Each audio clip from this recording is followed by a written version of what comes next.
we're honored to have with us as our guest at this Greenwich Township Historical Society, Mr. George Baylor.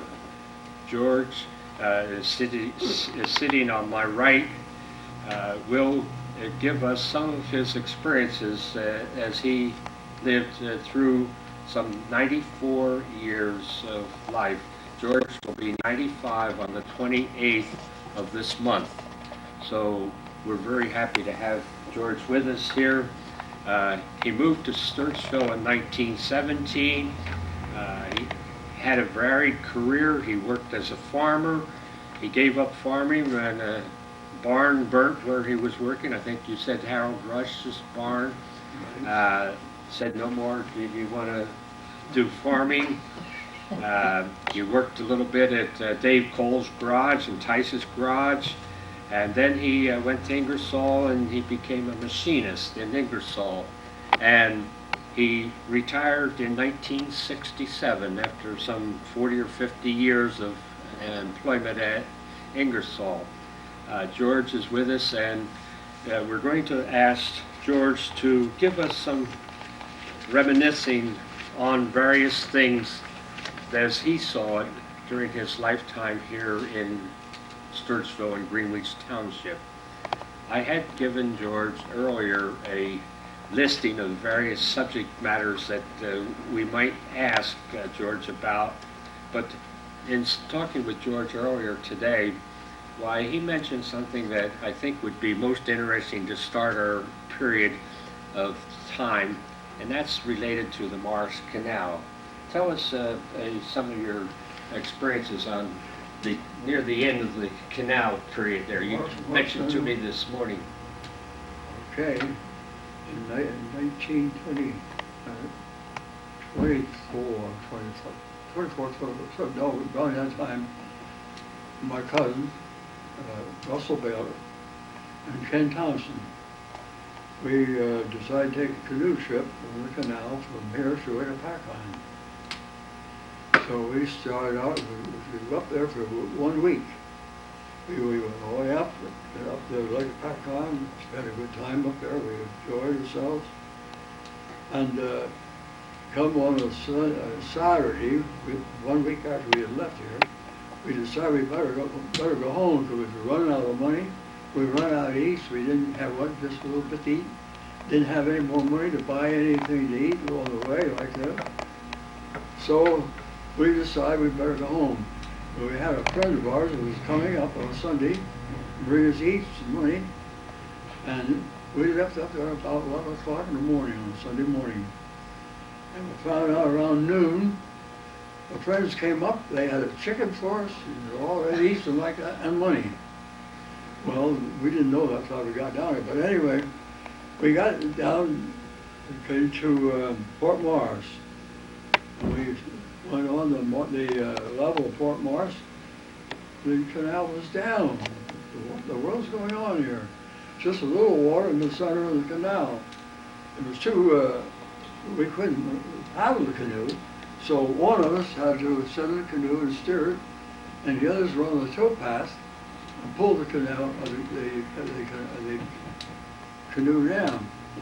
And we got down and maybe about just around Hackettstown, the thunder shower come up. Well, we kept on going because we knew it would take all of our time to get home for dark. But we got as far as where the pheasant farm is today, and it was so bad we had to stop because we couldn't keep the water out of our canoe. So we stayed on that porch there. The old store, it's still there yet. We stayed on the porch through the shower. We got on and towards about around 4 o'clock in the afternoon like that. And I said, we'll never be able to get home in the dark. So we started out even though it was still raining. And we got almost to Port Murray, and then it got so bad that we couldn't go anymore because we couldn't get the water in the canoe. So well, I happened to know a farmer that lived right near where we had stopped. I said, let's go and see him, maybe let's stay in the barn for the night. So I went down to see him, sure, he said, you could stay here, but we didn't have anything to eat, not to drink or like that, but we didn't tell them that we didn't have anything. So we stayed in the barn there till early morning, and we started out then for Stewartsville. We ended up there in Stewartsville just about noon. Well, we come in there, all we wanted to do, we couldn't really walk, but it was weak. And Ken said his mother met us at the same time. We up everybody, it was, our swallow had a sore there then. And we stopped there, and Ken's mother says, Ken, he said, are you hungry? Mom, he says, I can eat anything. I said, well, what do you want? He says, I want a whole pound of liver. Liver for it. He said, that's what I like. Well, that's the way he got, so I can put him home because that's what people will starve to death. That was the experience we had with the canoe on the Morris Canal. I took another trip later on after that, but it was worthwhile though. We really enjoyed it. We at the age that we were at that time, didn't mean nothing. So we got home, we were okay, and we wasn't any worse off than we was before. The only thing was it took a long while to get caught up in the eats. I like to eat, and my cousin liked to eat, and so did Ken. But Ken beat us all to it, because he had his liver there, and we didn't. Oh, there were some days in the canal about the different places to go, and different levels like that. But when you come along like that, and that was when we got home, that was the last time the water was in the canal. That was the door of the canal. What happened there? What about the trolley lines? The trolley lines, yes, the trolley lines, I go way back onto that. We lived in Andersontown on the farm, just the top of the hill as you go in, just across from where the Coast people live in now. And it went right to the center of our farm there. It ended up at Fort Murray. And they were just making plans then to go from Fort Murray to Hackettstown, but of course that never happened. But that's where we get back and forth. First along, it was in the farm where we lived. And I had a little experience in there with a trolley car. And Dad was going out the field to start to sell grain. And as we got in, pulled into the field, the last field back along the canal, we got along another trolley just coming out of the woods. Well, the trolley, when it came out of the woods, the one horse got panicky. They started to run away, and the Dad, he was trying to hold him back, and finally he threw him off the wagon. He was off there, and dragging his leg, he got caught on the wheel, and dragging him into the field. And I was about 6 years old. And my brother, he was 2 years younger. I said, well, let's jump, I kept hollering at him. But I went to the back of the wagon, I jumped out, and he stayed on the seat, and the one horse didn't want to run. They were holding him back so the wagon turned on an angle. And finally, up to the fence there, the other horse that we had with us, wouldn't go any further and runs into the fence. Well, I didn't get hurt, but my brother, he was something with the wagon there, crying his head off, but he wasn't jumping. He was too little. He was like 3 years old. And my dad, he couldn't hardly walk. Finally, he got to be able to get up and got over to the wagon, and we got back to the barn again. First thing the Dad said to my brother, the oldest brother, his brother Frank, said to him, did you put the JIC bit on the horse? Oh, no, I didn't. Of course, he had to take the bullet of it. But was lucky that he wasn't hurt. That was done by Dad. It bruised his leg, but it didn't hurt him otherwise. So then after the trolley, he used to run back and forth. From Phillipsburg, and it ended up right at Fort Murray, right atop the plain. Nice. Then first there was the trolley service, and then the canal. Both of them stopped.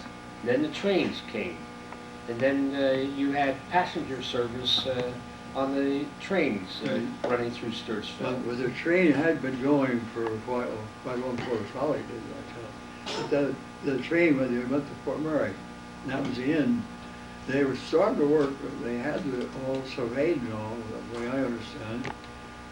And something happened as far as the trolley went. But the train went through. There was several trains. There was two passenger trains, freight trains. 2 or 3 trains a day that you could get pick here and go to New Oh York. yeah, there's They're right out here in Stewartsville. right after Stewartsville, and the train right down there by the. Who was the station master? George Shipman, was it, or What do you mean the? right here at the Well, depot? at that time, his name was Smith. Smith. You know. Smith. Clarence. See, there's the Smiths. That there were 3 boys. Clarence, Nelson, and Clifford. Whereas Clifford later on, he married Diltz, and he was Diltz here in Stewartsville. And first Clifford was stationed stationed up here. Clarence, the oldest one, he was stationed at Fort Murray. And Nelson, he wasn't stationed but he did work for the railroad for the time. But we had a way to get back and forth. But where the trolley and the train both went through from the back and the last wheels back. And we had to walk, Well, as the train service faded into the background, then a bus service was introduced from Easton to Washington and whatnot. And I understand that the bus came in on the hour, every hour, into Stewartsville, turned around in the square right here to our left. They had a bus service, and first one they had a wagon, and then they had the regular bus. Yes. And back and forth, yeah, that's right. Yes. And I used to come down here to the, well, we call it the square. It was a big city then, but now it's like a little bird. So we had various modes of transportation historically in our community, and each one has passed off into history, including the bus service. We don't even have that now. Everyone has automobiles. That's right. Yes. Well, you walk. Or you have walk. them, and that's where Or you walk, right. And bicycle. What experiences have you had here in Stewartsville relative to parades and whatnot there? What about 1920s when there was a KKK? You remember that? I don't remember. I'm asking you. Well, we always had Memorial Day. We always had very good parades here. And this time there was several members of KKK here in Stewartsville. They wanted the KKK to come in. Well, it was brought up, put opposition to it. The Boy Scouts, they were opposed to it, and different ones like that, but they came in and they took over. And it was a shame. And that was the end of our good parades. They were in here. I know that they after me wanted me to join every way. And I, no way at all, but what I believed in, and I want to be with that thing. I said, I don't believe in that stuff. So they kept after me there. So they sent the 3 people from here to visit with me, try to talk me into it.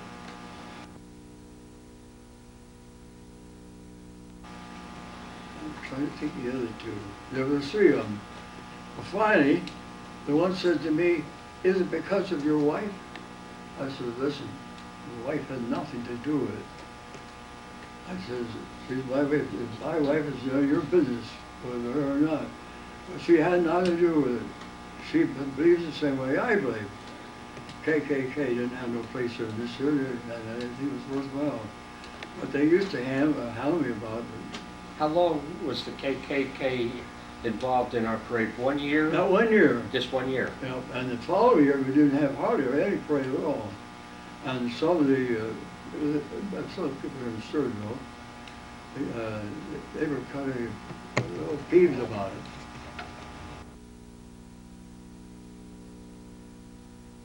Their minds, no way.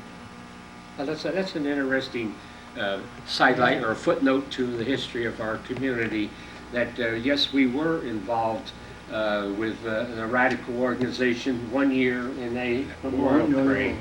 And it only occurred for 1 year, and the town rose up and decided they didn't want that again. What about other activities, disasters, floods? How about the flood of I 1945? guess you call that a flood. That was something, it was on a Monday. Now, how do I know it's on a Monday? Because the school board meeting, and we were up at the schoolhouse in the school board meeting. And got around there, I can't probably remember, between 8 and 9 o'clock, somewhere around in there. Well, we were sitting in there, and all crashed right out front of the school there. I heard glass flying, and Raymond Robert said, "I'm going home." He said, "Well, I got a chance here." I said, "I'm going home too." So we come out, and the water was starting to come down to the end, and I lived down below town, down below here, down in there, what always called the holler pole. And I lived there, and we got down there, and Raymond got down, and he went on down, he got through all right. I had bird dogs at that time, and I had him into a yard down by the creek, and I said to the wife, "I got to get them out of here, that water is liable to come up." I walked down to the garden path, and as I started down, the water started to come up. And before I got back up to the house, it's a short ways from the house to the creek, I got back up to the house, and the water was my waist. So we were up there, and of course the wife, she was scared to death, and the girls, they were scared too, what's going on.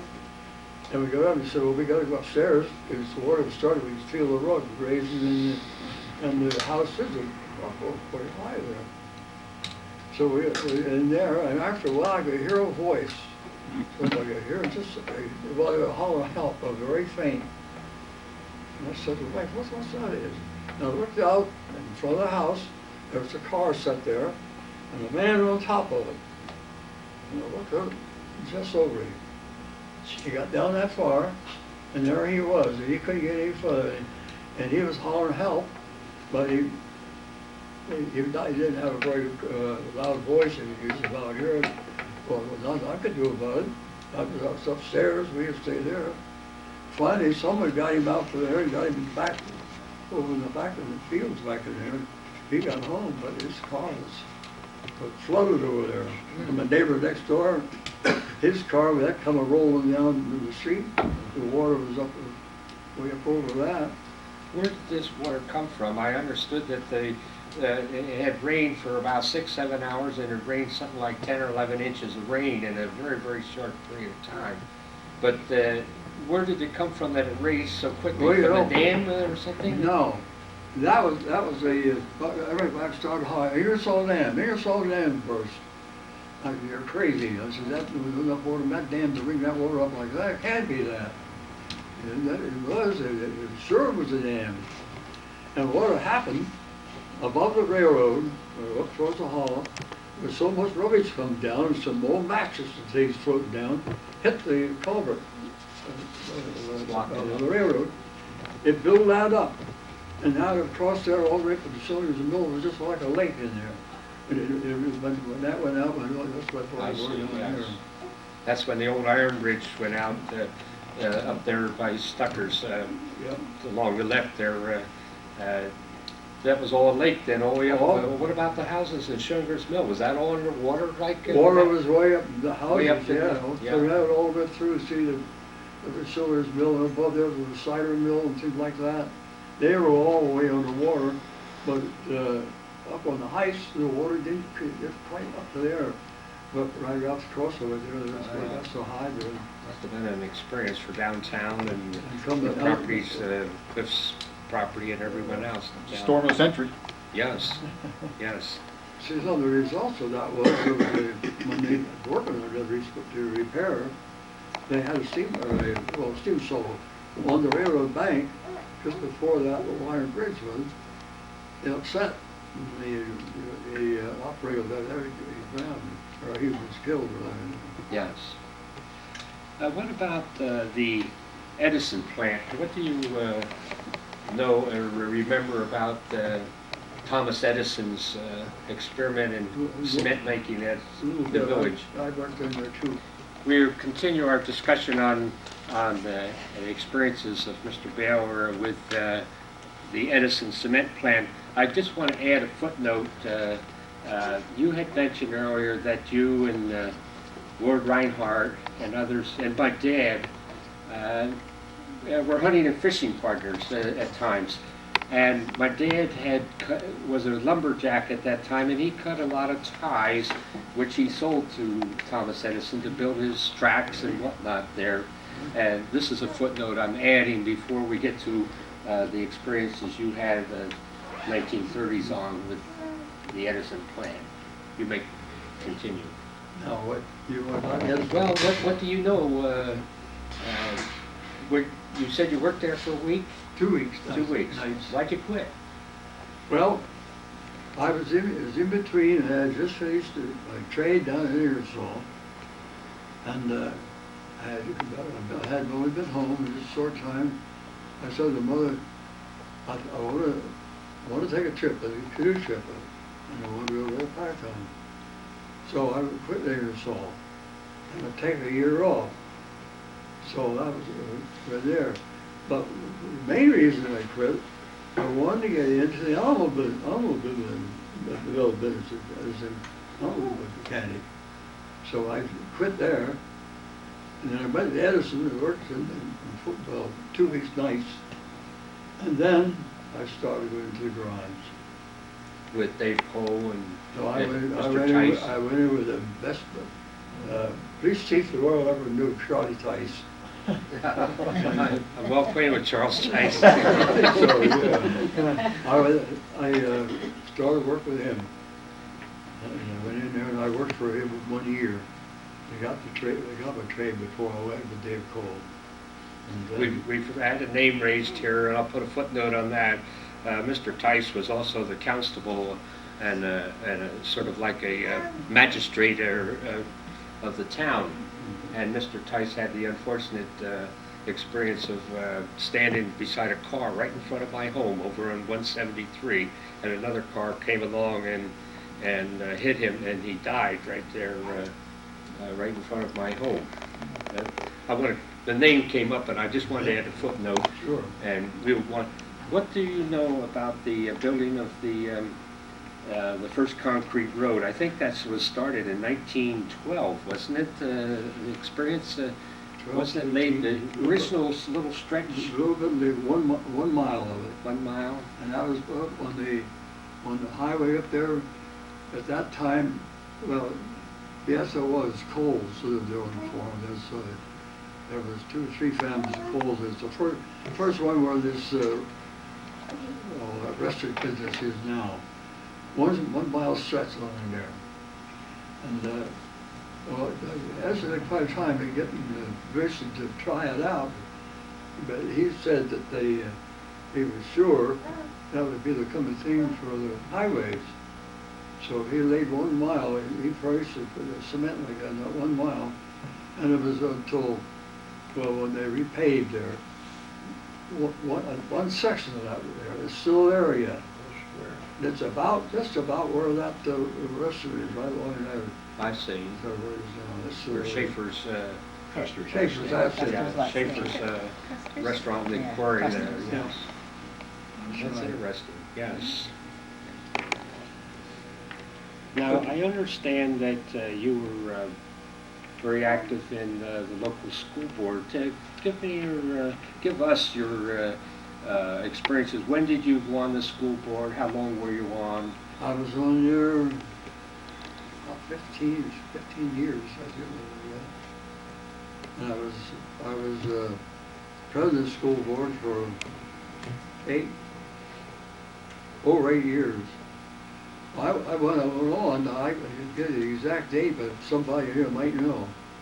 Charlie Hance was on the school board, and he was a farm down below it. Over here, down in there, he was on the farm there. But he was blasting rocks in the field in front of the house on that side hill. There's some big rocks in there. And he was, when he blasted his rocks, he sat there and it didn't go off. He waited and waited and waited. He walked all up towards just about time, blew up. Of course, that's when he got killed there. I don't know the exact date of that, but that was when I started on the school board. They asked me, Raymond Overy came to me, wanted to know if I was on the school board. At first I didn't know if I wanted or not. And I got to thinking, oh, the all license come on. He said, you'll like it on there. So I went on the school board from that time. I can't tell you the date. I forget the Well, exact I think date. Mr. Hance was killed in probably 1937 or 1938. So then you replaced him on the school board, and then you were on for 15 years, so say to early 50s, 52 Right. or 53, when you left the school board. It's true. I was on the school board until I became president when Owen Overy died. Owen Overy he was the president of the school board for, I think, around 20-some years. Tell us a little bit about what was the total budget for the school board, say in 1952 or 3? Now you got me there, right? I couldn't say for sure, but it wasn't very high because the teachers didn't get too big of a. It was under $100,000. Oh yeah, what they were doing. We're talking millions now. Yeah, millions dollars. Nothing like that. I know at different times on the school board, it comes up for next year the budget. They once in a great while the teachers would get a raise. Maybe say $50, not for one time, but then $50 the whole year. Yes, teachers were very poorly paid. They were very Very poorly poorly paid, paid. right there, because I had lots of experience with the salary for the teachers and like that. One of the little things that happened, we had a teacher there, it was very good, everybody liked her. And she was her third year. Well, she couldn't be rehired because there was people that did not believe in tenure. And the 3 years is up, you're out. Well, we voted, and this one teacher, it was Clara Weeby. Now, maybe you know who Clara Weeby is, but some people know who Clara Voorhees is. Clara Voorhees, but it wasn't, at that time, it was very tenured. But her term's on. Well, we had a long session, 2 different terms. Could you come get enough to not hire, and what to do with it? And I got in arguments, one party that I was arguing with, he told me, he says, look, there's plenty of good teachers around here, we don't have to put them on tenure. I said, yeah, you put a teacher, you don't put her on tenure, you got a good one, then turn around, you're going to get a good one or not. You let them go. Well, it ended up, she wasn't hired at that time, but one vote against her, that hold her back. And a couple of other members of the board, then we got talking this thing over. And I said, there must be some way we can hire her. Well, they didn't know. So I went to Belvedere and talked to Marcia Everett. She was the helping teacher at that time. I said, is there any way that we could, is there a teacher like that, you can leave and go? There's something wrong with it. So the only way I could do it is that she happened to resign before the end of the school year, then they could rehire her. Well, I talked to her, so I talked to her about it. Oh, I said, no. I said, I said, oh, come on. You give me the assurance that you would come back, I'll get enough votes so we sure we can get her on there. So Marcia said, well, go ahead. So we voted, and we won by 1 vote. She was hired on. But a couple times she put it up to me. Sometime after that, I said, look, I said, you didn't want me on the school, teaching the school. And said, you fired me. I said, I didn't fire you. I said, you quit. Yeah, fire boys. Well, the tenure part of the law was purposely instituted to protect the teacher because of the politics of the community, rather than have a teacher work a couple years and then throw them out because they didn't want to guarantee a lifetime job, the law was put into effect to ensure that teachers were not affected by the local politics of the community. And it was very beneficial, and it's still carried on today, although now the teachers are so well paid that I'm not so sure that you need a tenure That's right. thing. But I'm not going to argue that. It's very interesting that you spent 15 years of your life on this school board. Right. I and others in our community have done the same, and it shows that we've given something to the community. I mean, we got no pay for it. We just gave our time and interest, and Right. I congratulate you for those 15 years. And Well, along with that, let's say this, I lost out by one vote at the election. And I found after I got home, my youngest daughter, said, I voted against you. But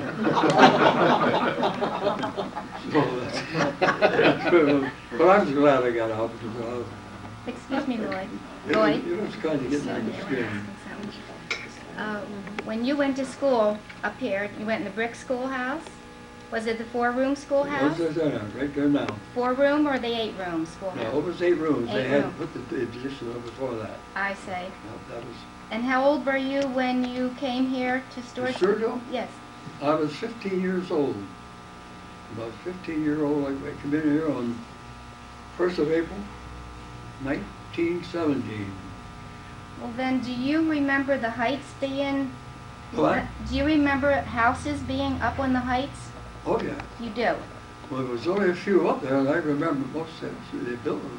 you remember my father's house and barn? And Right. Their house was built. And all those houses up there, I remember when they were built. Yeah, when I come in here, I said, that was one thing here, when I came in here, and it was in April, and I went to Phillipsburg School. No, I went to school up here. I was in 7th grade. In 8th grade, I had to take examinations to go to high school. And when I came here, and all the young fellows were going around getting jobs on the farm, Saturdays and like that there. So I got thinking down, I said, what if I could get one? Well, no. I got a claim with Wilbur Drummel. So I talked to him. Yeah, I said, I can use it for the Saturdays. So what I was getting at is this. The first Saturday that I worked there, because at that time, they took 2 meals. You get the dinner, supper. When I went to the table, there was 2 high chairs sitting there with 2 little girls sitting into it. They were about, I would say, maybe a little over a year old like that. And then there was another girl that was going to school. And the twins were happened to be Bessie and Jessie. And the other girl was, I can't give her name down. Francis. Bessie, Jessie, and Francis. Francis? Francis, that's right. They were the first ones that got ready to know surgery. That's the first week or so we were in there. And then the following year, then I got a job on the farm for Harold Rush. And how I got that there, Harold Rush there, we went up there and got our milk. So I was up there, went back for milk, and they were just starting to milk. I sat there a little while, and I said to Harold, I said, well, if you don't mind, I said, I'll help you milk. No, he said, I don't mind. So I gave him a pail, I said, go ahead. So I started to milk, and that became, a little later on, it was a steady job on for the summer. What did your father do for a living? My father, he was a farmer. And here in town? In town? No, he was a farmer up around Anderson Town. Oh. And the way we came down here, Harold Fry had a butcher shop down with the corner there. And through, through Jake Rush, they were friends with Dad. Dad, he decided to quit farming and he bought a butcher shop. So he had the butcher shop here. Up until that time, he owned his farm. And I was born on the farm. But then he only, the second year, the second year, well, in 1919, well, it was, he got sick. And of course, he got the dust. I forget what they call it now. That it killed him. And on the 19th of August, my father died. On the 19th of August, there was two twins, a pair of twins, right across the street from us was born. And around that same time that week, there was a wedding.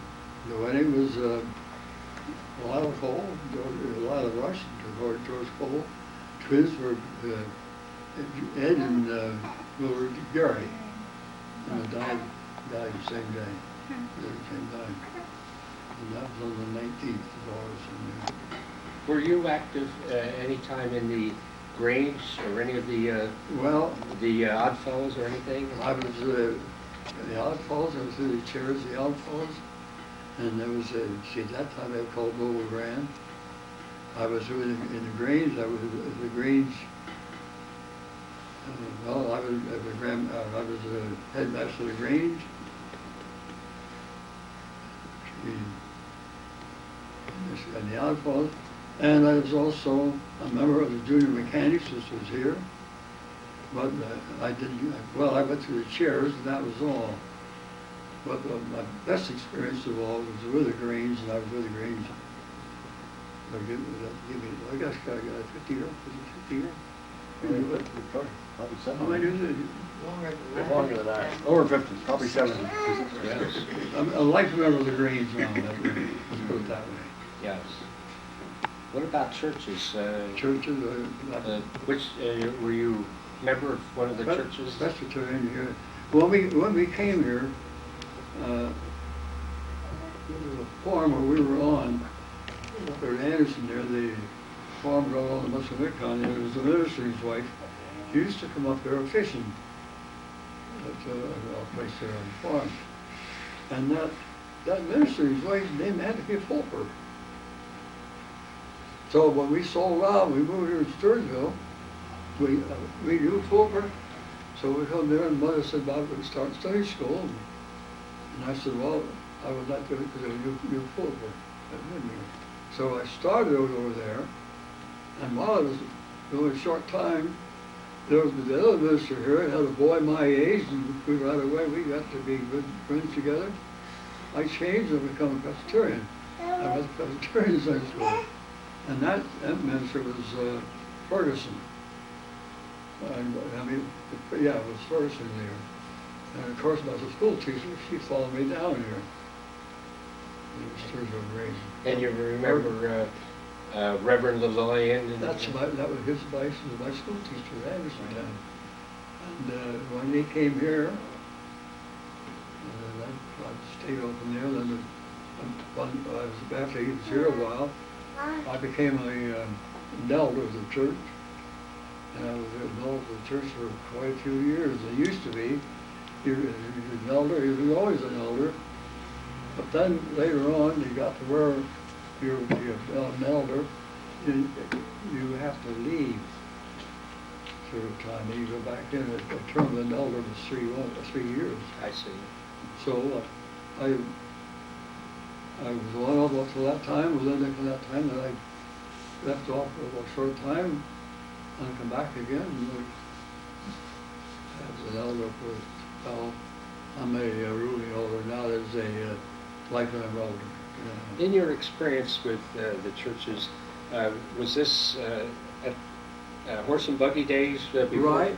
With the sheds there? Yeah. On the other side of the church, there was different farmers. Each had a shed where they kept their horses and like that there. And when the line came here, why there was still horse and buggy. Did each farmer have his own stall? Several ones had their own. I see. Some ones had their own. Each one owned their stall. There was a whole row on the other side of the church. I remember that there's a child Yeah, on the other side of the Presbyterian Church and also on the Lutheran Church on the upper yeah, side. they had them too. Next to Dr. Curtis's. Both of them had, both had their, what you call it, that's right. But I didn't know how, I thought the first come, first serve. You get up, giddy up there, I'm gonna get that stall before my buddy. But no, you read it, you owned it. Yeah, that's right. I see. That's what that was, yeah, oh, that's quite big. Well, you're at the church, we might well know this. When Lou Lane came here, first of all, it was a horse and buggy. And, yeah, well, at Christmas time, they used to go around to the doors to the members like that, or a Christmas donation. And that's what they done for a while there. So this one year, they collected enough money, they bought a Model T Ford. And Lou Lane didn't know anything about this, or they didn't tell that the day they presented to him. But they kept it until the time they presented to him. Just Sunday morning, they took him out there and to something about the horse or something. There was a Ford sitting in front of him. That's what the country did. A gift to you. And it cost that time $400. Brand new Model T Ford. Which was a lot of money for the Yeah, it was a day lot when of you money. worked for less than $1 a day. That's right. Yes. That's right. George, was your wife local? Was she from town, your wife? My wife? Yes. No, my wife didn't. She was, not the way that happened with her. That was funny. I was working in a garage at the time. And she lived in Buttsville. Well, Buttsville had a baseball team. And they used to go around to different places and play baseball. Well, they could play baseball down in the field. It's the back field on the back of the other side over there. And the team there, she was, well, there was a bunch of them all with her there, but she was one of them. And I met her there. And the reason I met her there was something wrong with the car. And I went out to get that straightened out. So then, but that was when I first met her. Well, then right after that, she lived in Buttsville. And my mother said, well, she wanted to go over to Buttsville. I never lived over there. So they went over there. We went there on the weekend. And we got over there, and my cousin, he had a date for that night. And well, he didn't know what to do. And he said to me, well, she has a twin sister. He says, how about going along with me? Well, I didn't know what to do at first. So I says, okay. So we went to Belvedere and down to the theater. When we got out of the car, I didn't know one from the other. When we started to go into the theater, my cousin says to me, he says, hey, I don't mind bringing along for the date, but he says, I don't like the idea you take my girl from here. And that was the beginning of that plan. And we went together just a year or so. Yeah, it was a year. What is your recollection of the growth of say, the fire department and the police department? Oh, thank you. Start with the fire department. Glad you brought that up. I'd like to go to the fire department first. The first member of the fire department was John. It's Thompson anyway.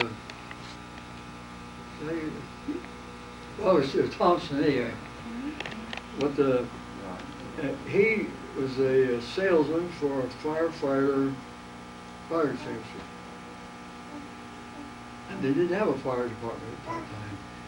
And he had an old Model T with a short line on the back. And he had a pretty good sized tank he put on there. And the fire extinguishers with it. And he started with the fire department. And he was actually the beginner of the fire department over there. And he was there for a while. And they had the of course, the fire company then finally, they did get a little bit better equipment. They had a very good system, a lot of this alarm system. Ticey had a big, the rim off the locomotive. It was a big, heavy steel rim. So we had that, and he put a little slot into it, hung it up on, and had it so you hang it up on a chain or rope, anything like that, with a fire, they bang onto that there. And then and that was the other thing, was then they started the fire department like that. They had a pretty good fire department when you start to think about it. I remember the gong that was placed up at the railroad crossing there in the Heights. Right. As a child, I used to sneak over there and grab the hammer and clang it and then run like the devil. You was the only one. You used to do that. You used to do that too. But then later on, they moved it over here to Ticey's garage. Yes. That was over there. And they used to use that for cow thumping. You know, without whether it means or not. Sorry that any people got married. They used to use that to start banging on that. The amazing part of it was that the sound echoed and re-echoed all the way across the town. Just that one big clang, and everyone knew what it was. Yeah, they had quite a fire department. Such a nice fire department, a little experience that I'd like to tell you about. Up in North Main Street there on the right-hand side, across where Dr. Hubbard's place was, and the yellow house that's up in the bank there. They had a fire, and it was up in the eaves of the George roof. Reimer. Huh? George Reimer. Yep. Of course, the fire company come out. Ticey, he was the head of it. He gets up there and they put a ladder up. He gets up with a ladder. He started to skirt around, and he come around like that. He sees some women around, and he was ready to go to town. We pulled out a cigar. He had a piece of cigar, put it in his mouth, put it up into the fire, and let it turn around just a little bit. And people laughing. That was the experience of fireman. Well, I add a footnote to that because as a kid, why, when his place caught a fire, there was no flame visible outside. It was only smoke in the thing. That's right. Until they chopped holes in the walls and they let the air in, and then it all burst into flame. But there was no water up there, so they pumped the water from my father's cistern at his barn there. And they pumped that there dry, and there must have been 10,000 gallons in that big cistern. But that was the only water they had. That was a fire equipment they had then. Yes. Sure, but I met Ticey up.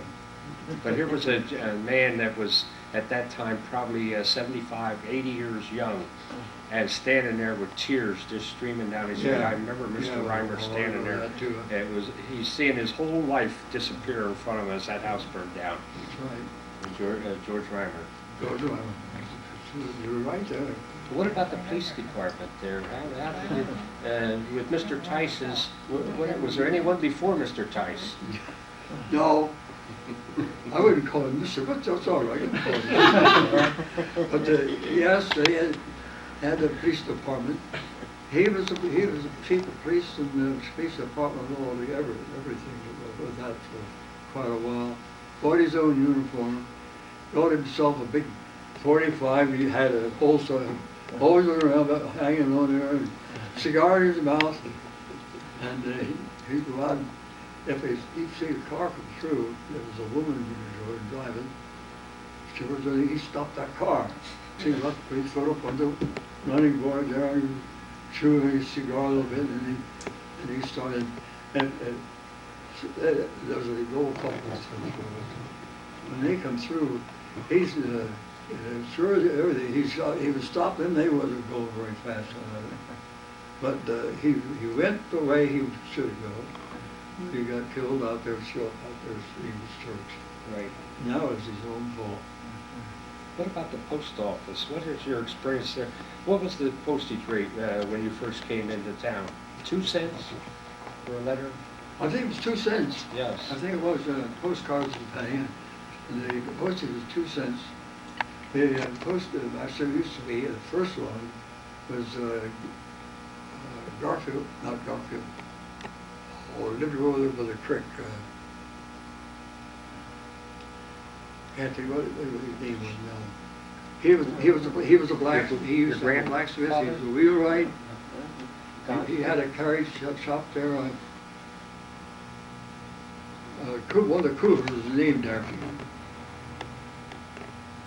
Rose, Rush, wasn't it? Rush.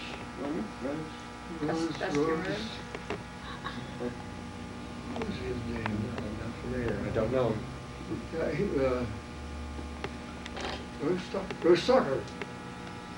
Yes, it was. It was Rose Sucker, wasn't it? Yeah. Yes, it was. He was the first one that I know about. Was the post office in the corner building then, or The where? post office was a corner down here, yeah. Yes. So it was there, and then the post office later on was moved over across the way. And after Rose Sucker had it, it was Fry.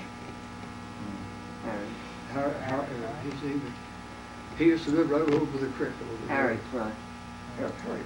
Harry Harry Fry. Fry. Harry was, yeah, that's Harry right. Fry, yeah. Harry Fry. Yeah, okay, right over here by the, Yeah. Right over there. yes.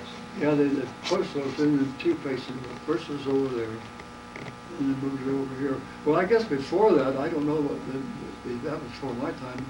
I think somebody had their home. It was over here, later on, they moved over here.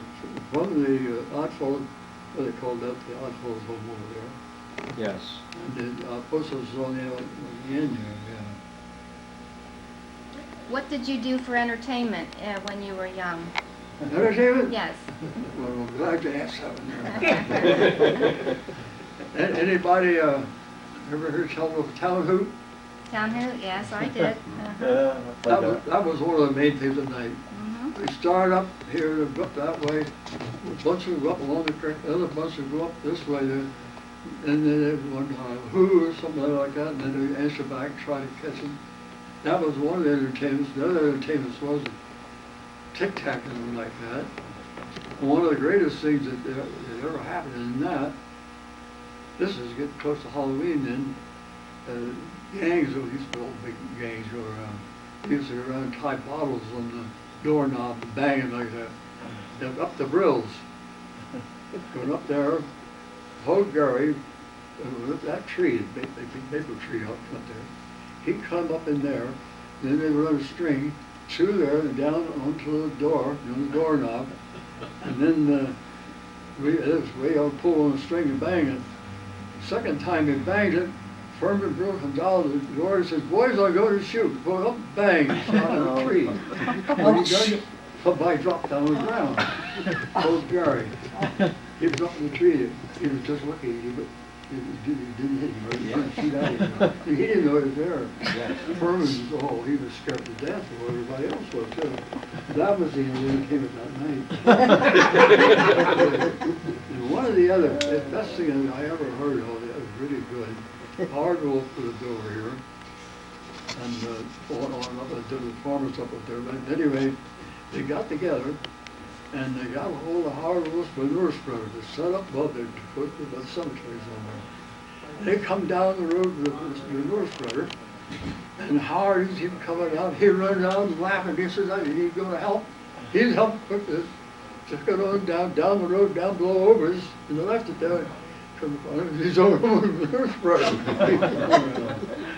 Oh, yeah, but they used to do lots of things they shouldn't do for Halloween. Well, when this was going on, what did Chief Tice do? Oh, Tyson wasn't there. He lived in there. Oh, that was before him. This is before him, yeah. This is before Tyson died. Right. You know, yeah. But Tyson, all they used to some all the time with him. Did they have dances in town? Dances? Dancing? Mhm. Oh, yeah. Yes, they used to have dancing in June Mechanic Hall over here. Every, well, it wasn't every week, because every so often they'd had dances, old-fashioned dances, square dances like that. They used to have, there was a Hamlin, Charlie Hamlin. There was a band, he was the band dude, my guy, sometimes he used to play there. And they had a fellow lived down the street here, short ways down by Furman, named Joe Furman, a color call. And he had a violin, and he played the violin, and he played the dances like that there. He'd stand there, violin like that. They would dance around till 11 o'clock at night. It was 11 o'clock at night. And then they started they played what did they call that?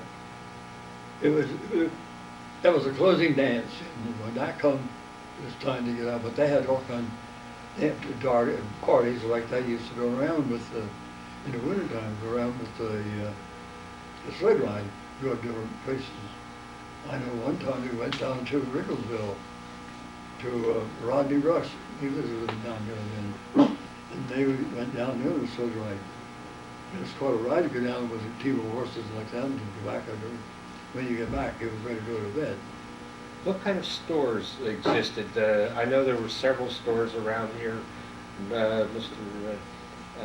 Strader's store, and then there was an American store partway up the road, and of course a store right across from Strader's store. Yeah. Well, the one store was Elmer Budd was one of them, and Gibbs had it, and Fry. He had a store there. This Fry also had a ice cream maker, a shop. He used to make ice cream. Every weekend he'd start the city gas engine up and make big freezers full of ice cream. And before that, his father used to have a big headstones. So if you notice up in the cemetery, you see what Fry, he done that. Do you remember the meat store that used to be across a meat store right across there where the veterinarian has a place, a little building there that used to be Henry Myers. Pardon? Myers. Myers meat Henry. store. Sure. That was my dad was over here. We were before my dad Fry had it, Yes. and my dad bought him out. And then after he had it, Jake Rush had it over here by the creek, that little building there. And Jake Rush, and George Cole. George Cole, he was after this. It's after my dad had it there. Then there was the Heights, there was Clement's store. Bud's, Yeah. Bud's out on the highway, Bud's. Huh? Bud's Yeah, store right out on the highway. on, as you go towards the Shelter's Mill. the other corner, that house that there, he built that place there, and he had a store in there, store and a butcher shop too. Yes. This was all after the Baylor family got away from there. Do you remember the undertakers? We had at least two. Hey, we had three. Three. When we first came here, John Stone was the undertaker, and his son Frank, he became an undertaker later on, and his son George was, well, in the first place, George was all right. He was a first-class carpenter like that, but his dad used to work pretty hard, and he got sunstroke. After that, he wasn't just right. They say he was crazy, but he wasn't crazy. And then after the Frank Stone, and then next right over here was what was his name? Ernie Payne. I can't think what his name was. Ernie Payne. Ernie Payne, I think. Ernie Payne. Huh? Ernie I Payne. think his name was. Yeah, Payne. That's right. P-A-Y-N-E. Yeah, Ernie that's Payne. right. He was an undertaker over here. Then they had another. He was only there for a short time. He left here. But before that, we had we had a saloon here. We had a real saloon. All the name of I think of later on. Oh, what was his name now? He was a German fellow. His son, It was German fault, it was an undertaker over there. And that all they used to, it was all Florida, they used to devil him all the time, because he was German. Where was it? Over there Yeah. across the street in the stone house? Huh? In the stone building across Yeah. the street? Right on the corner there. What about the type of tradesmen in your younger days here? There used to be a lot of salesmen that go to door. Do you remember a certain paper hanger who used to wheel his cart up and down the road? That's a George Stone. That was George Stone. He used to go to Phillipsburg. Lots of times I've seen him going to work up the highway. He specialized in there. He'd set the one there like that, and he'd ride full way out of that George Stone. He was a good paper. He's a good paper hammer, but don't watch him as a paper. If you watch him as a paper, first thing you know, you see this paste flying all over. He was as good a paper hammer as you want. He was very good. Grant was another undertaker we had here at one time. You remember, I'm thinking of a lady, I mentioned it to your daughter and yourself this morning. I think her name was Williver, was it? Annie Waller.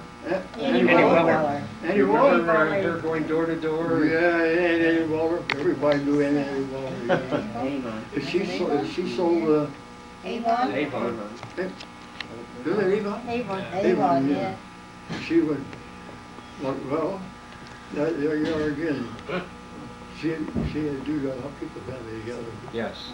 Well, the one thing that I remember is she not only sold things, but she was a town gossip. If you wanted to hear news, she'd come in and spend an hour telling you what she heard on her previous visits. Then what she heard from you, she would tell to the next person. So,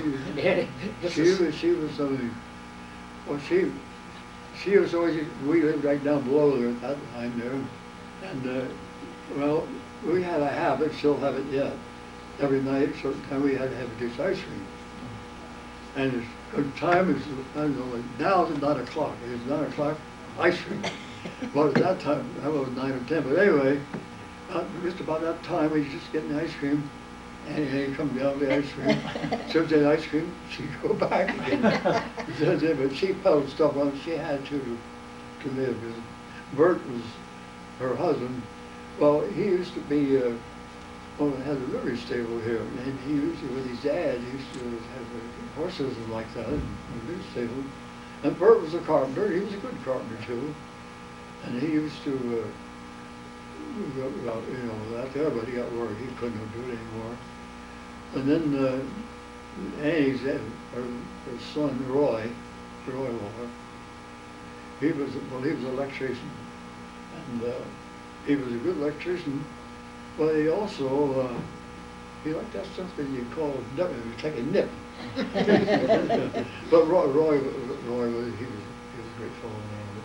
You remember the various other tradesmen, such as Emmanuel Markle with his truck of vegetables and whatnot, and Carbinas with his meat truck, and go door to door selling meat and vegetables, and then the Iceman with his little truck, and he'd ring a bell and he'd chop you off a hunk of ice. Yep. Remember those experiences? And he has a big pizza place down here, the Shaw Church here now. He used to be here with a wagon. Heinlein. Heinlein. Yes. He used to come to regular down through here. Yeah, he was come through. And then we had a George. Fishman. I can't think of his name now either. Just died. He sold But fish. he used to run. Oh, and then not Carbinas. Well, Carbinas.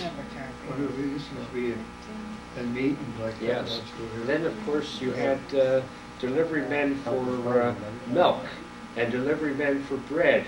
Right. I remember the person that lived right across here and had the store over here, his wife continued it. He used to deliver milk. Get up at 3 o'clock, and at 9 o'clock he was back in bed, and he said, well, he got his day's work in.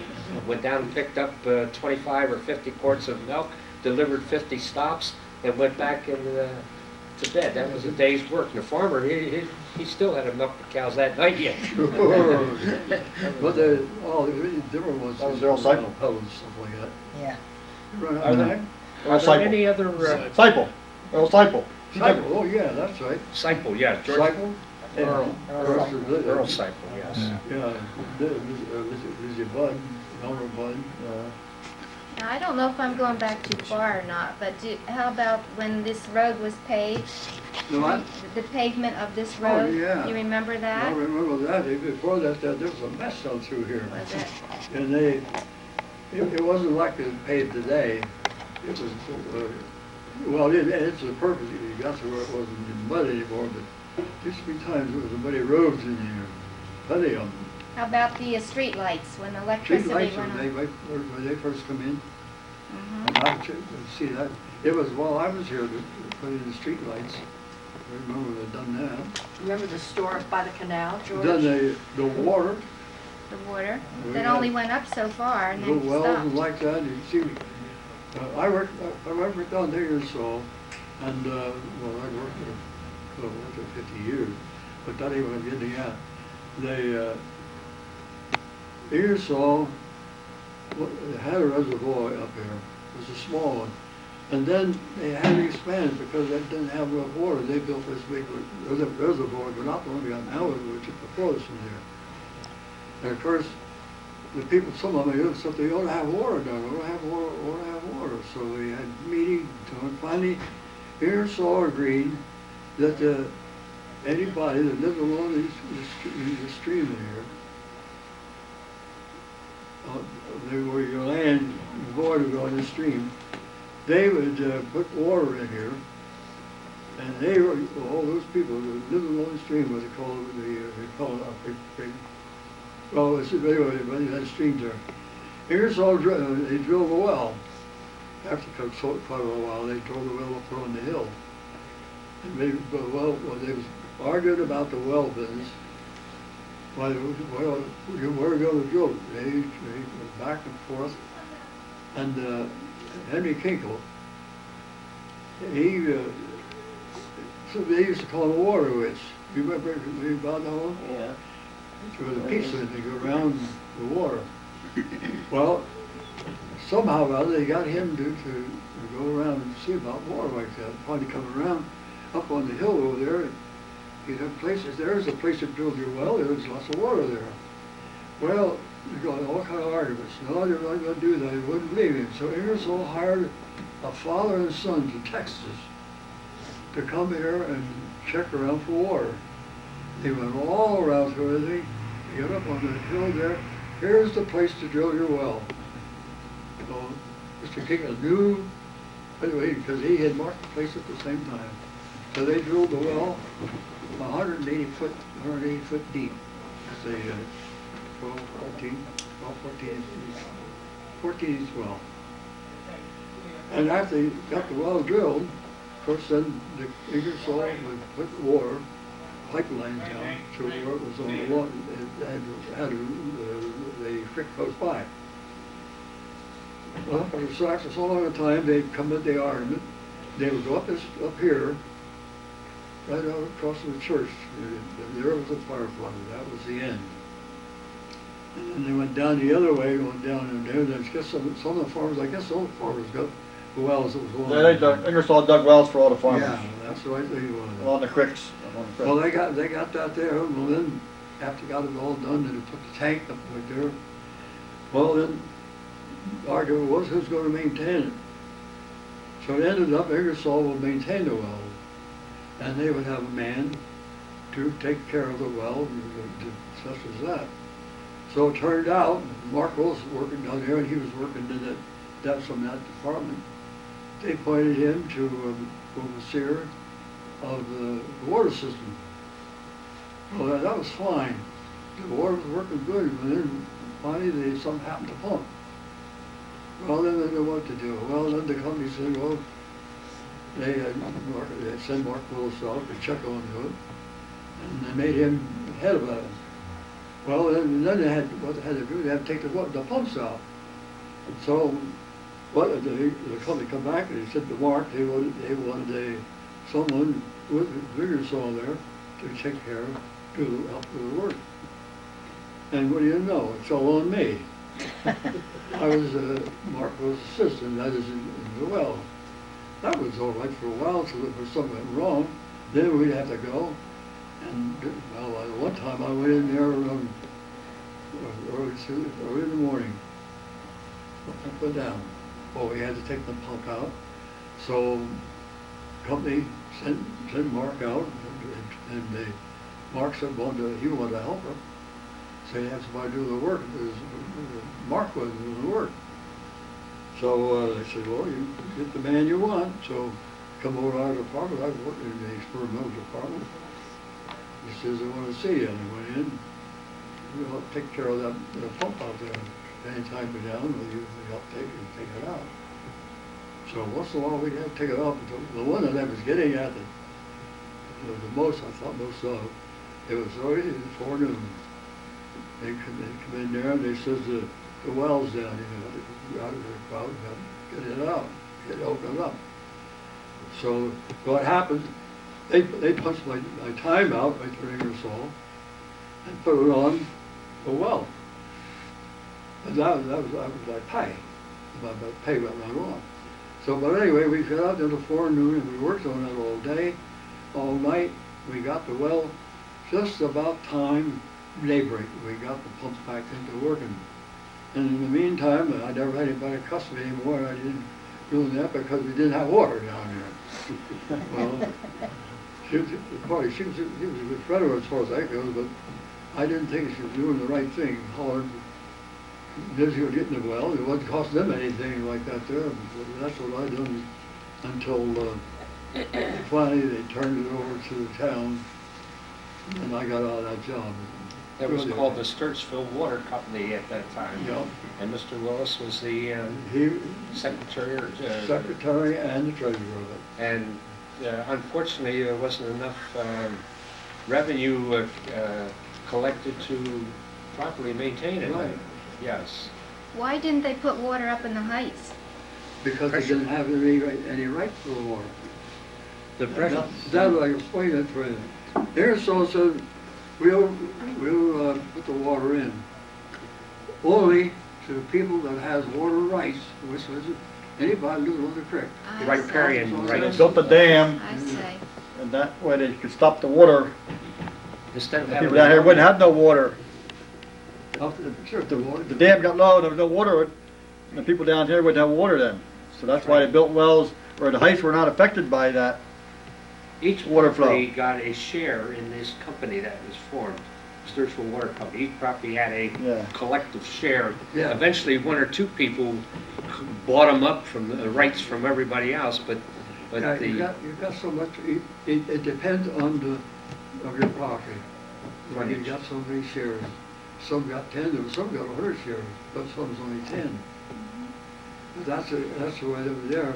But then that's people want water and they haul in because it was like that. But we had all kinds of, there's where I had all kinds of trouble on the school board. Because the school, the system wasn't too good up there. They wanted, they thought they wanted to have water. And I said, well, why can't we do the water company? And then they put a line up here.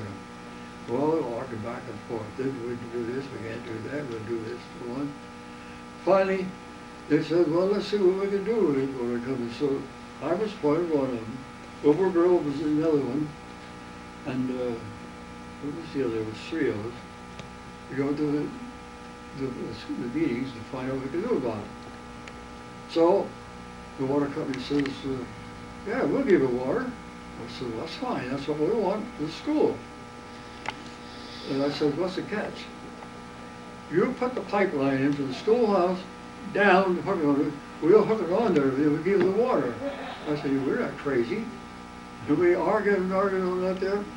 And finally, they said, well, what would you do? Well, why can't they run the line on it, give everybody else water on the street, and then run them on up a ways there? So, well, I and Frank Stone, and Wilbur Grill. We were appointed to go before the water, before the company, like that.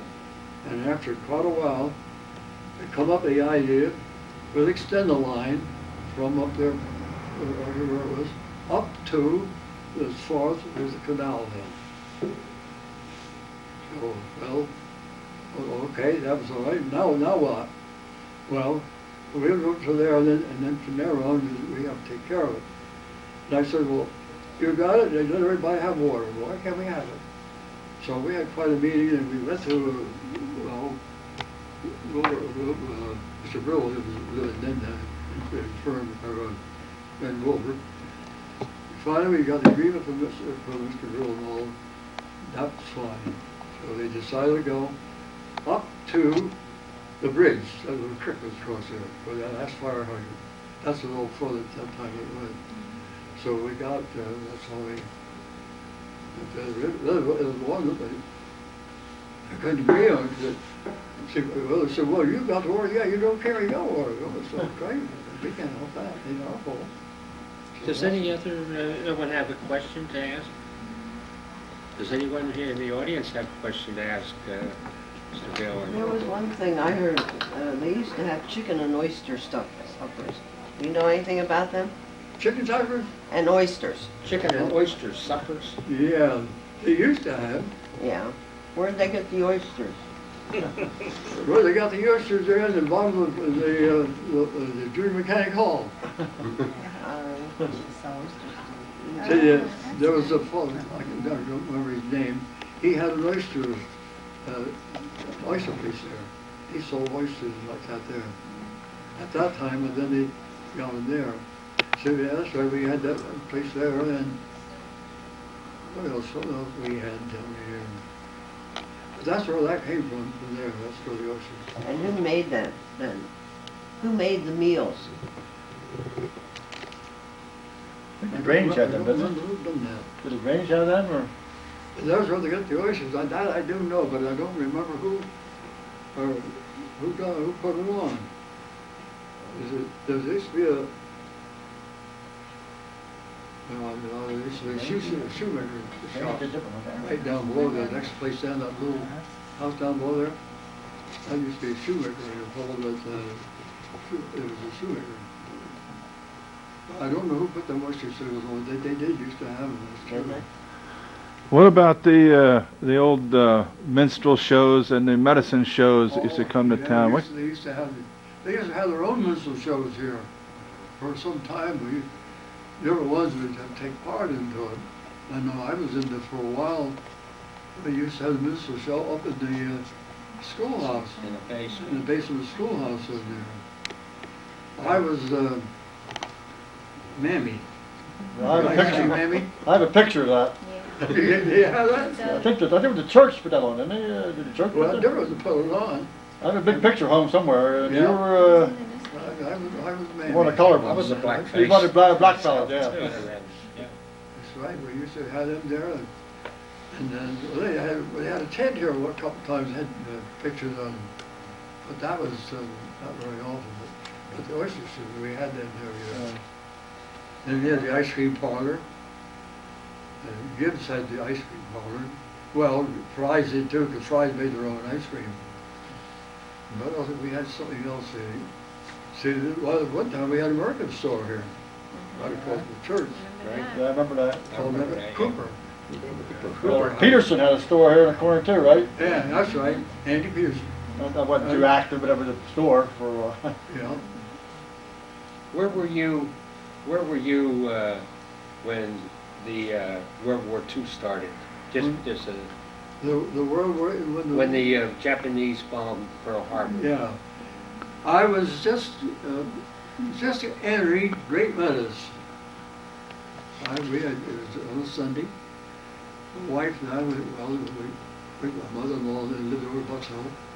And my mother-in-law, she wanted to go up to Great Meadows of her, some of it. So we took them over all that week. And we were just coming into the Great Meadows there, and this worked through, bombing Pearl Harbor. And that's where I was, and that was there. And there, And then what we were going there, that's what for, we were going to see the Undertaker. But we were going to see the Undertaker because his father-in-law had died, and the mother-in-law, she wanted to go and settle up with him. That's where we met in there. And when the war ended, I was out by, back to the creek back out there. It was the first day of hunting as well. And we went out early to go hunting. We got out there about out there, and all the whistles blowing and all this noise, and we didn't know what it was all about. And that's where we was at. And I wasn't old enough to be into it. I remember the two wars. But the other war there, because I was working here, so then I was working in the experimental department with the engineers. And I've been trying to think tonight, before I come down, the engineer, I can't think of his name, but he lived in the house here next to Bill, the house in there. He was a man, him and his wife. They were very nice people, they were, but he was an engineer. And I was at work in the experimental part at that time there, and he came and wanted a man to be with him.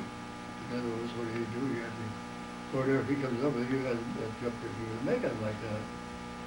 So they called me in and wanted me to be with him and be to help him with that. I never knew what I was working on. I knew what I was working on, but I didn't know what it was for. Went on during the whole thing after the war was over. And what I was working on was the parts for the atomic bomb, to make the atomic bomb. This engineer, he came sent there from the government center in Ingersoll, and they put me in, I was working with him.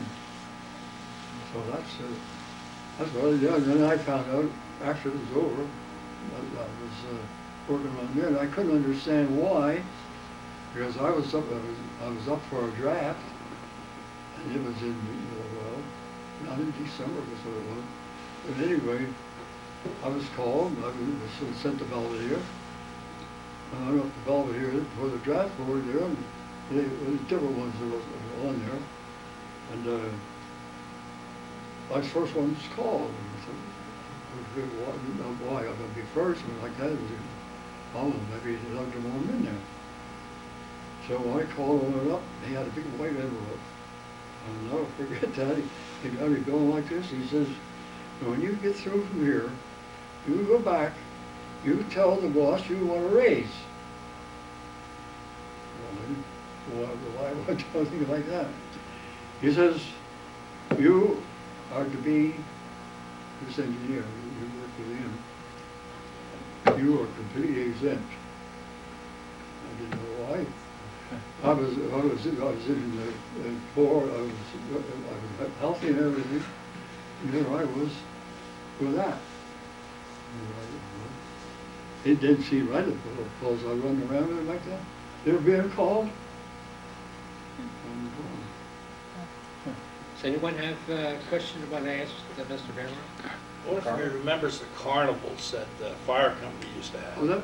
that? The carnivals that the fire company used to have up on the ball field? The carnivals, Remember that? the carnivals. Oh, the carnivals. Yeah. Oh, yeah, they used to have up there. Oh, yeah, that's right. I forgot about that. They were something.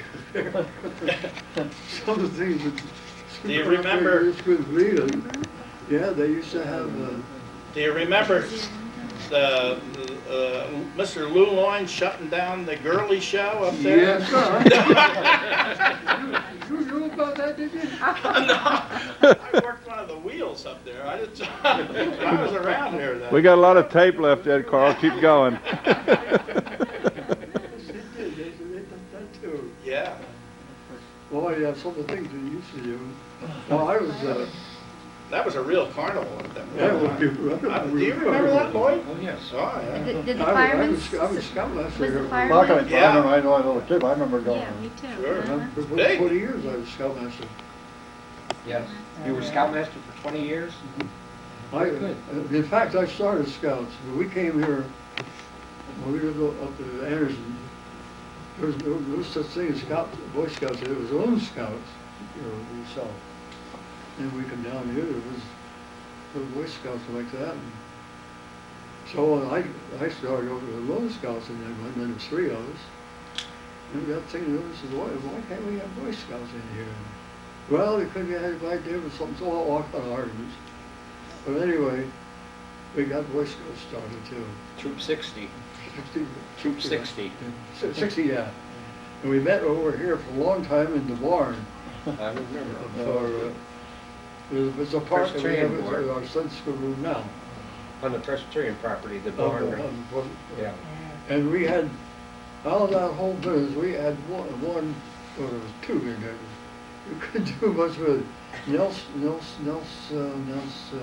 he lived down there, the last house down here. He was just wild, you couldn't do nothing with him. No matter what you do, you just couldn't do anything with it at all. And then I had later on, we got, when I gave it up, we had 60 members in the Scouts. We had some quite a few first-class Scouts.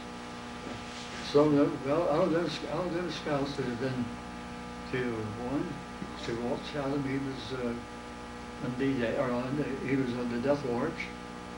And Ken Leroy, Robert Leroy, he was in the Navy, and he was on the minesweeper. They swept the mines during the crossing of the English Channel. And see, the other one was sent to Kaiser. I was calling him Kaiser Klein, I don't know why. Yeah, Kaiser, yeah. But he was a tail gunner in the war. Because in other words, the tail of the ship that he was in had a hole blowing right through it, and he was shut out of the end. Well, the reason why Kaiser had that name was his father, Walter Klein, was a German sailor in World War I. Right. And then when he came to the United States with his 3 sons, Kaiser and Ernest, and I don't remember the other one, there's 3 sons. Yeah. Why, he, because of the father being a Kaiserman, Yeah. why, his oldest son was called Kaiser as well. Yeah, but he almost got in American Legion too, till they found out that he was a veteran. Sure, he was a veteran, but he was a German veteran. Yes, but then he did join in World War II. He did join, Yeah. this is World War I, in World Yeah, War II. yeah, that's right, He yeah. did join one of the military services in Yeah. Walter Klein did, Yeah, Walter Yes. did, yeah. the father. Yeah. And he served I knew in that. the Germans and the U.S. Most- He did become a member. He was one of our basic members of Sure the he American was. Legion. A long time. But he was unique in Yeah, he was. He always marched in a uniform, didn't he, at the parade? And I remember Yes. he always used to, Do you remember some of the older veterans, say George Skelton from Spanish Yeah. American War? He always marched in the parades. Since you mentioned that there, he lived next door over here to administrator, I always call him Pappy O'Neill. It was Woodruss father. He was a veteran of the Civil War. yeah. I see. I He never, was the one who started. Oh, Woodruff. Woodward, Yeah, yeah. yeah. He was the one who started parades at all. And the lollipops after the He bought parade, lollipops, you get the school kids and they had a parade on there. So we got tired of it one time and I was working, trying to get the Boy Scouts going like that. So finally got them going, and then he'd get lollipops. He gave us the lollipops there, and we always went to see him, and with him, he was a good little fellow. He Do lived you, there a long do you time. remember in these parades any of the veterans from the Civil War? Dave Cole would provide cars, and the old Civil War veterans, it was Yeah. like he had an old moon with the top would Yeah. come down, and That's I right. remember 2 or 3 of them with long whiskers on. They were in their 80s from the Civil War, Yeah, that's right. trading slowly down South Main Street here. Sure did. Well, the parade business got to be a big thing here. After there, we kept building it up, got to where we had all kind of fruits, and that's where the Ku Klux Klan come in here, and that is really what hurt the parades after that. Because of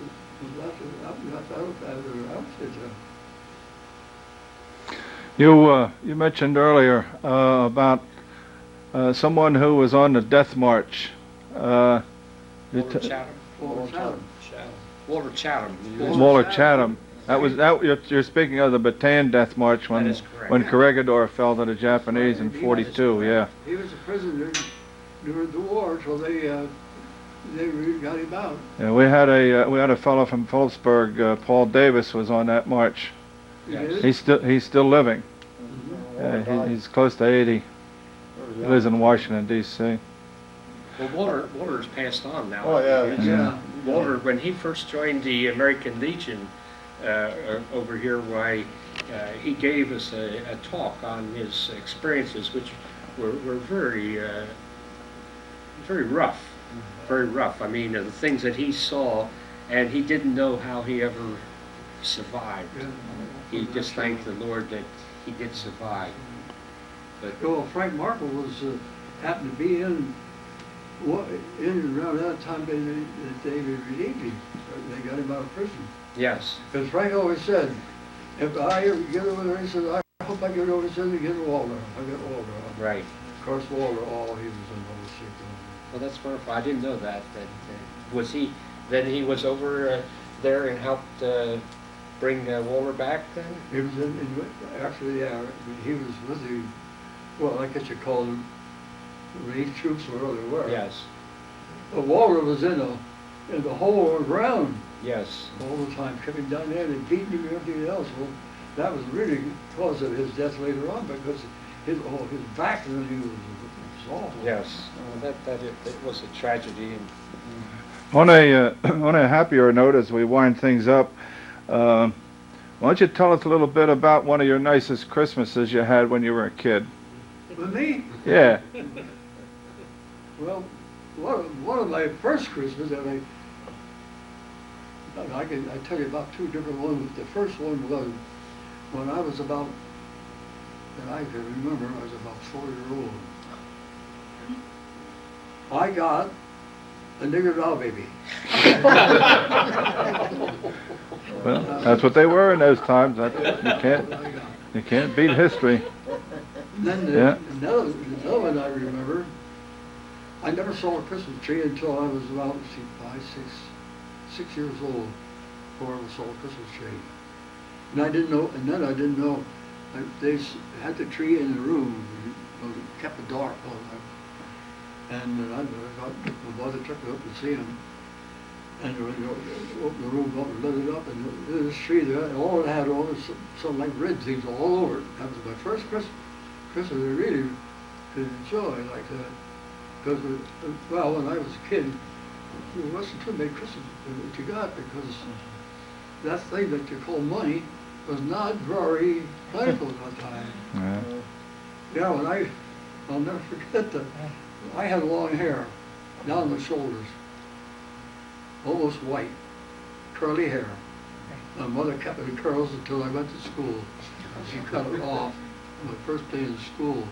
It was a noble time because it really, I was crying. Yeah. I had long curly hair. what kind of clothes did you wear when you went to school? Knickers or shorts? Or, Oh. I know you didn't wear long pants. The overalls and the Kids? little shirt, the little jacket called overalls. I see. Went to school. When the frost come out of the ground, my shoes come off, and it never went on until the ground's frozen. Well, there you go. Barefoot. Went to school barefoot, with overalls, and this little, well, same color overalls. That's what I was going to school. Did you ever have experience of splinters on the floor in the school? Bare feet? My brother-in-law was later years. He tried. He said, "You got your feet are just like shoe leather," and he did a match, and there was no feeling. Oh, if you run along a hailstone, and you jump your toe and all, it hurt. But in the spring of the year, shoes come off, stay it off until it got cold. I used to have to get down and get the cows in one time in the morning. And more than once, I went down where the cows were laying down and standing on a little bit of one of the feet up. I didn't know. When we went to Sunday school on a Sunday, we go down to church, and we come out of church, and there were Anderson there, we only had a short distance to go, and then we cut into the farm. Off come the shoes, I carried them, and they went back in again until we went to Sunday school. Barefoot all the time, and as long as we could in school. In fact, I got a picture of it, even the words and picture. I think I got a picture here, around about that time there. Let's see if you can find it. At the real clothes. One time, I didn't go to school, to Sunday school. And the minister come to see us. He come there and talked, he says, I didn't see you in Sunday school yesterday. No. So I didn't have any shoes. My mother, well, she could fall, she fell off with them. She told me about it after that. She never should have said that. Oh, I said, I don't have any shoes. I said, you can't help that. We had the shoes good at school. Up there, Anderson there, the church, where the church was, where the schoolhouse and our home was about, well, it's just about, well, it was a quarter of a mile. Because just after we come out of the way to the church, we cut across the field. Where did you live when you first moved here? Huh? Where did you live when you first moved here? Right over here by the, Oddfellows? right next to, it was, The Grange? Grand, right, the Oddfellows Hall. That house has a flat roof. Right there. Right there? Yep, that's that's where where we you're saying. first over, that's where we lived, in there. And we lived there for 5 years. And when they moved up to Washington. And how many brothers and sisters did you have? What? Brothers and sisters, how many? Yeah, that's a funny thing I did. I had 2 sisters and 3 brothers. There were 6 of us, and we all managed to go on to grow up, and all got married and everything. And then they all went and left me. Yeah. I'm next to the youngest, Oh. and I had 2 sisters and 3 brothers. And I was born in a place called Home of Rags. Now you're wondering what that's all about. Yeah. Over, right? Up at Andersontown, you had to go down into Andersontown and to foot the hill on the right-hand side. There was a little building there now, it's all fallen down, partly fallen down. And they used to make, this was later years, they used to make rag carpets. These type, Uh-huh. they had a place they made rag carpets. They had a sign of Home of Rags. Where I was born, I was a Home of Rags. So it was. But that didn't make any difference. You see, the fellow that owned the home, the house there, he was had a farm there, and he had just a smaller home, and we lived in there when I was born. And short time before that, he had 5 children. And a short time before that, they called the Black Plague. Since after that, it was diphtheria. They all died within a month's time. The whole 5 of them. And of course, my mother told me, because I didn't know anything about it. My mother told me that he asked my mother if she would name me after him. He had nobody anymore. And that's where I got the name George Starker from. And he owned the house that I was born in. Huh. And I was next to the youngest. Over rags. That's pretty cute. We're getting near the end of our tape. Is there any other comment that someone would like to make? I asked George what was his ambition this morning, and he told me, I want to make sure that I see my birthday at the 100th year of my life. And I'm hopeful that we will be around to see you too. All of you. Right. And I want to thank you on behalf of the Historical Society for this wonderful 2 hours of discussion there. We've enjoyed it, and as you noticed, nobody was heckling you or booing or anything, so we all appreciate it. I want to thank you. I want to thank your daughter for being kind enough to chauffeur your father down here. He asked me this morning, he says, will you chauffeur me? Yes, I'll do that, but no, your daughter volunteered. So we want to thank you very much. She is all they have, and she is the head of the household. Right.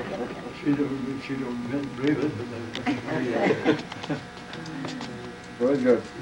I'm Thank glad you. that she stayed with me and make my home what it is. We enjoy life together.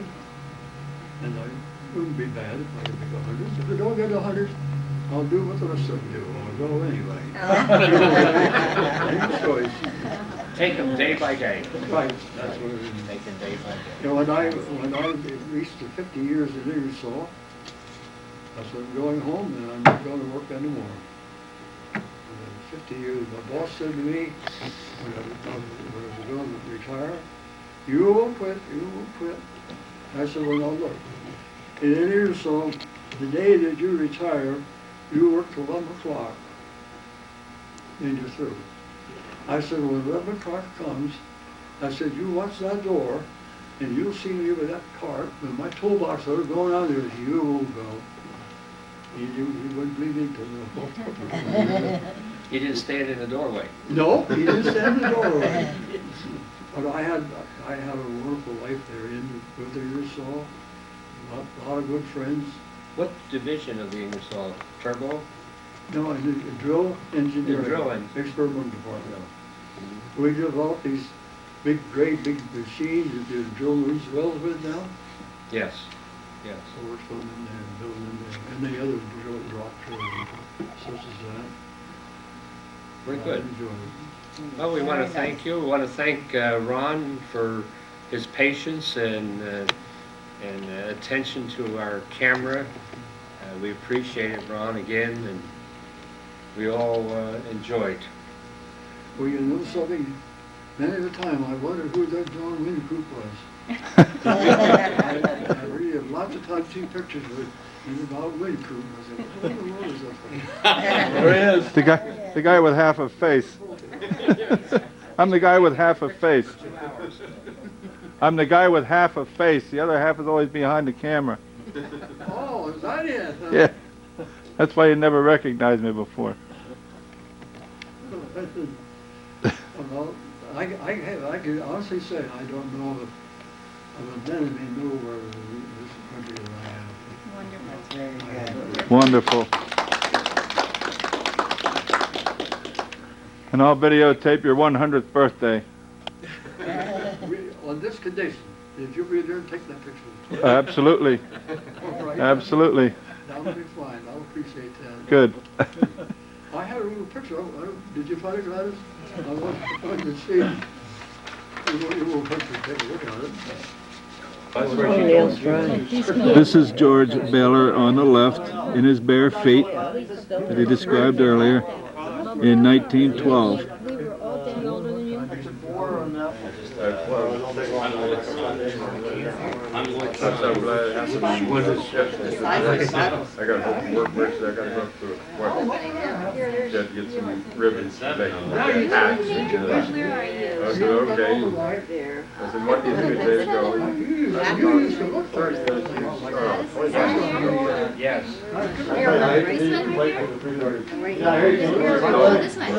That's what I told her. I was getting 4 o'clock. I said, we're going to get home. The traffic going to pick up then. I'm not worried about it. You're driving, right? Yeah, I just don't care for traffic.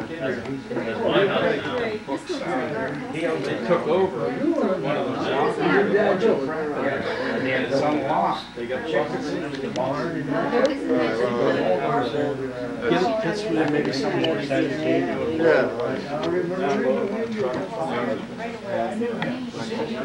Boy, it's looking pretty silver. Every night, and lamb was getting large, they worked for Sure, yeah. Then my dad, Friday, Sunday nights, my mother would start making all kind of bread rolls and